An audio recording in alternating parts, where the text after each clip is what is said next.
By Chiku, by Bunty, তোমরা নিজেদের খেয়াল রেখো, ওকে? চিকু খুব ভালো করে পড়ালেখা করবে আর শোনো, বান্টির ওপরেও নজর রাখবে, কালকে ওর এক্সাম আছে। আরে মা, তুমি ভুলে গেছো, আমি হচ্ছি বড় ভাই। আমার ছোট ভাইয়ের ভালো করে খেয়াল রাখবো। হ্যাঁ, খুব এসেছে আমার খেয়াল রাখার জন্য। আচ্ছা, আমরা তাহলে এখন যাই। বাই মা। বাই বাবা। ইয়ে, মা বাবা চলে গেছে, এখন বাড়িতে শুধু ডান্স হবে। এই বান্টি, তোমার না কাল এক্সাম আছে, যাও পড়তে বসো। তুমি এমন কে হও যে আমাকে পড়তে বসার কথা বলছো? আমার যখন ইচ্ছে হবে তখন পড়তে বসবো। তাহলে তুমি আমার কথা শুনবে না? না, একদম না। হ্যাঁ, আমিও দেখবো তুমি আমার কথা কিভাবে না শুনে থাকো। ওয়াও, এটা তো অসাধারণ একটা বই। এটার ভেতরে একটা না দুইটা না, হিপনোটাইজ করার 100টা উপায় লেখা আছে। আমি যদি এখন বান্টিকে হিপনোটাইজ করে ফেলি তাহলে কত মজা হবে। এরপর ও আমার সব ইশারায় ডান্স করবে। কিন্তু এই পাজি বান্টি স্ট্রেট ডাইভের মতো এত সোজা না। ওকে হিপনোটাইজ করার জন্য আমাকে একটু কৌশলেই খেলতে হবে।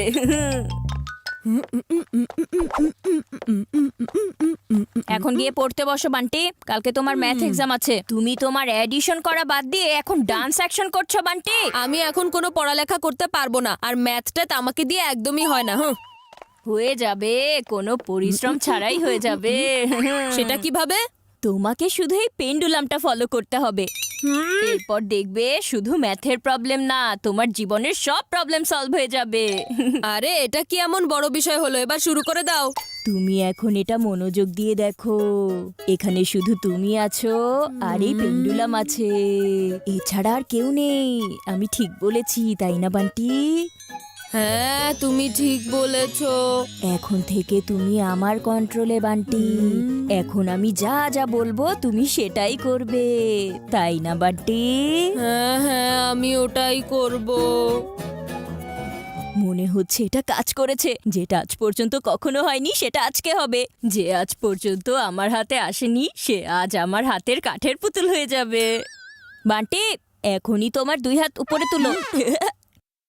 এখন তোমার হাত সামনের দিকে আনো। এখন তুমি উল্টো ঘুরে যাও। হিপনোটাইজ হয়ে গেছে, কিন্তু আগের মতোই কাজ করছে।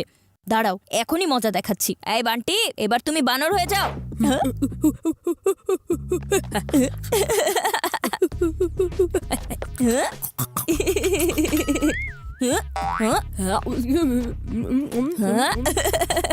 ওয়াও, এই বান্টি তো পুরোপুরি ভাবে আমার কন্ট্রোলে চলে এসেছে।